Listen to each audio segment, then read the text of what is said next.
Israel said it killed the leader of Hezbollah, Hassan Nasrallah. Hassan Nasrallah, the leader of the terrorist army Hezbollah, was killed by Israel Defense Forces in a precise strike in Beirut last night. The death was later acknowledged by Hezbollah. The militant group's secretary general is believed to have died on Friday after Israel launched strikes in the southern suburbs of Beirut that leveled several buildings. Nasrallah was the main target. Nasrallah had led the militant group for more than 3 decades, and with the support of Iran, turned Hezbollah into one of the world's most potent non-state militias. His death comes months after rising tensions, including cross-border rocket strikes, targeted killings, and covert operations. Here's how the conflict escalated. Israel and Hezbollah began trading fire in October after the Hamas-led attack on Israel sparked a war in Gaza. Like Hamas, Hezbollah, designated by the U.S. as a terrorist group, are closely aligned with Iran.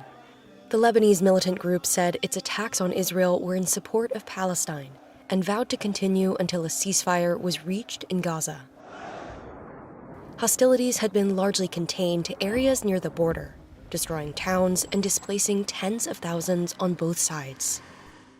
As tensions grew, the U.S. and the international community pushed for diplomatic solutions. But Israel and Hezbollah continued to exchange fire daily. Israel conducted a number of high-profile intelligence operations, including the targeted killing of Hezbollah commanders.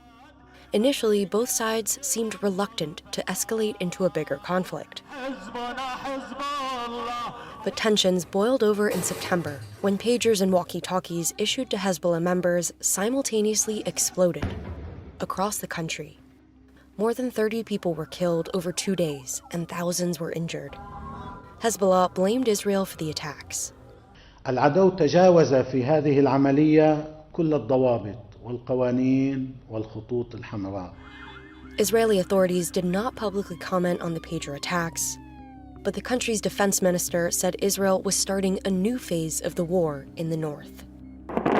Israel then carried out waves of airstrikes across Lebanon over nearly 2 weeks, killing hundreds, including a number of Hezbollah commanders, and called on civilians to evacuate their homes. The strike on September 27th was Israel's most aggressive move in weeks of elaborate intelligence operations, targeted killings, and heavy bombardments, aimed at stopping Hezbollah from attacking across the Lebanese border into Israel. After the strike, Israel claimed Nasrallah was dead, killed in that massive airstrike. Senior officials from Hezbollah and Iran's Islamic Revolutionary Guard Corps were also at the site, people familiar with the matter said. The Israeli military says the strike also killed Ali Karaki, a Hezbollah commander whom Israel targeted earlier in the week. Hezbollah and Israel have fought numerous wars, the last one being in 2006. It started after Hezbollah ambushed an Israeli military patrol during a cross-border raid, killing 2 soldiers and capturing others. Israel retaliated with overwhelming force.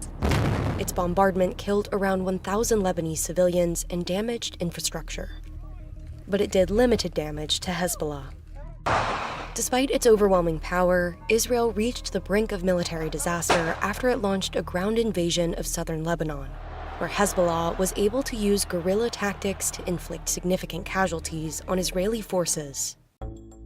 Experts say Nasrallah's death is an enormous blow not only to the group he led, but also to its main backer Iran and its wider network of aligned militias in the Middle East. Israel hoped his death could significantly degrade Hezbollah and head off the need for a ground invasion into Lebanon.